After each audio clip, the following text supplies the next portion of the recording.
Very good morning, you all. I am Vidhabhushan today.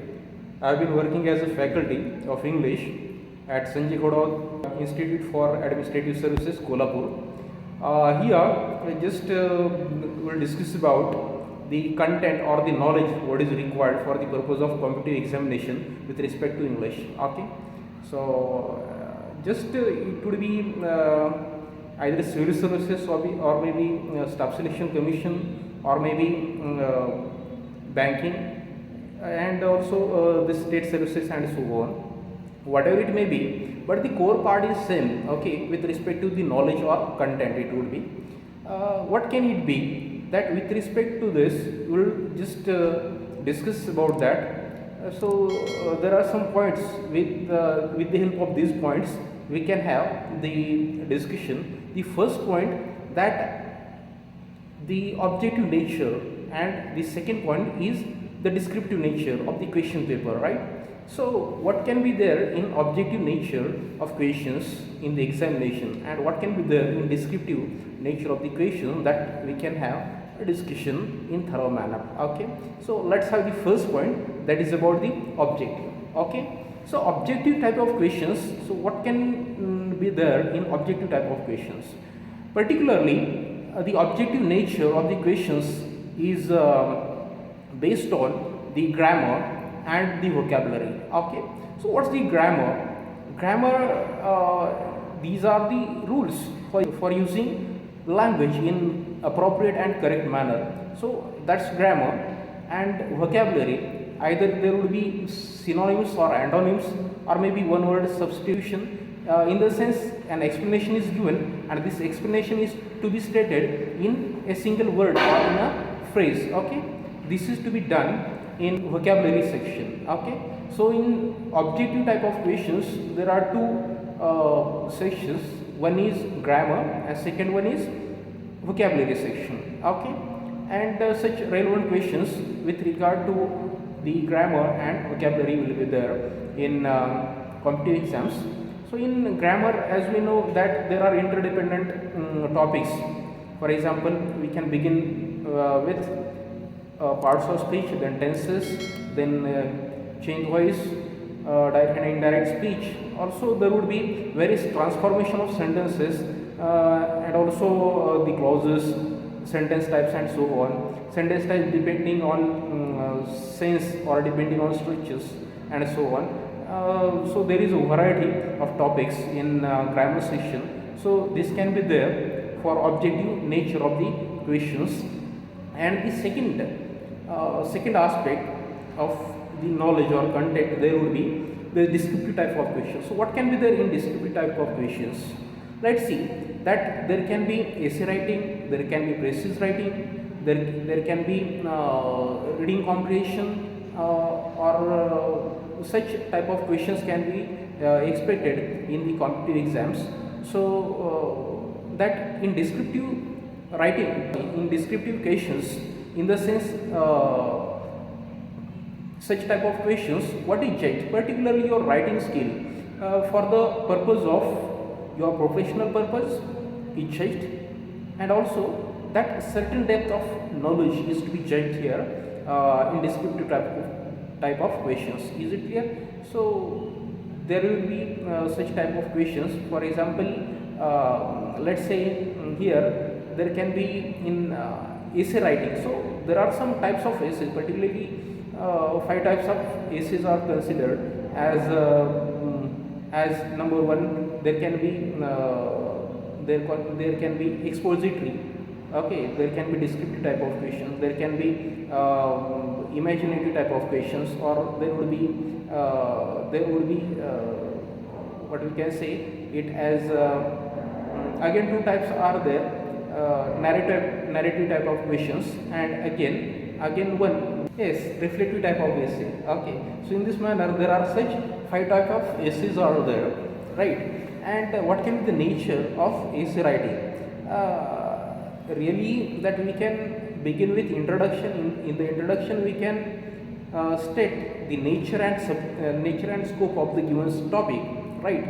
Then in explanation, that we can go to explain an idea one by one. Okay, So that is called as the logical flow of logical sequence of the flow, right? And at last the conclusion. But before the conclusion, if either there would be required the opinions, or maybe pros and cons, or maybe there can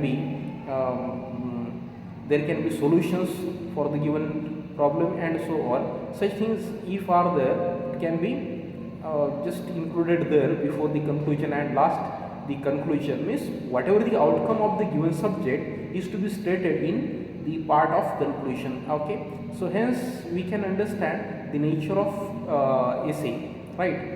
And there should be proper, or we can say the logical sequence of the flow, how your flow is going on of writing. So accordingly there would be the logic. Okay, the logic is to be followed for the purpose of essay writing, or we can say for the flow of writing an essay. Okay, and in other way we can say it as the coherence. So coherence is a must for essay writing, right? Coherence means, you know, that while either speaking or maybe while writing, one thing is common. Whenever we start speaking about a topic, or whenever we start writing about a topic, that one thing is common, that is coherence. That means proper sequence is to be followed, one thing, and that subject is stated in proper manner. Okay, so this is called as the coherence. Okay, so like I would relevant that one with a wheel. Okay, so as a wheel is there, okay, and the spokes are there, and these spokes and that ring is to be annexed with an axle. So like that there should be the coherence, okay, in our writing or maybe speaking. So that is done in essay writing. Is it clear? So again there can be the precise writing, right? So what can be there in precise writing? Particularly, you know, that in precise writing, you know, that the one third part is to be done. The words, number of words is to be reduced in one third part. If you are reducing one third part of the words, obviously the sentences or maybe the paragraphs are to be reduced in that range. Okay, so if you are reducing the number of words, at the same time you have to convey the meaning what is expected, that is 100%. Okay, so what you are reading, that in passage, the passage content or passage meaning, it should be expressed 100% in precise writing even, right? But the condition is that you can reduce the number of words, that's only the difference. Okay, nothing else. So obviously, for example, if 2-3 sentences are there, you can form a single sentence of that, right? Or you can say you can make a simple sentence of a compound or maybe a complex sentence and so on. Such skills are to be developed in course of the time. And again, in addition to this, for example, in addition to this, for example, there are the skills and the practices needed for the writing of phrases. Okay, so and after this, the translation. Okay, the third question in descriptive nature, it would be the translation, right, or translation. What can be there in translation? There cannot be at all word-to-word translation, right? So what is to be expressed, the meaning is to be expressed from your source language to the target language. For example, Marathi is your source language, and from this source language you have to express, you have to denote the meaning, the essence, okay, in the target language. For example, it can be in English. Okay, this skill is to be acquired, right? So with this we have seen that in essay writing, that in essay writing what type of skills and what can be the nature of essay writing. After that, the nature of precise writing, and the last, the translation. Okay, in addition to this, I would like to add one point about essay writing, that there can be the inculcation of the famous quotes of the famous personalities all over the world. Okay, then again, recent facts by the government, okay, recent statistics if there are required. So at the appropriate place you can just include that. Again, in addition to this and idioms and proverbs, such things you can just include, or your opinion, okay, whenever is necessary it can be included there. So hence this can be the nature of questions in competitive exams is expected. Okay, thank you very much.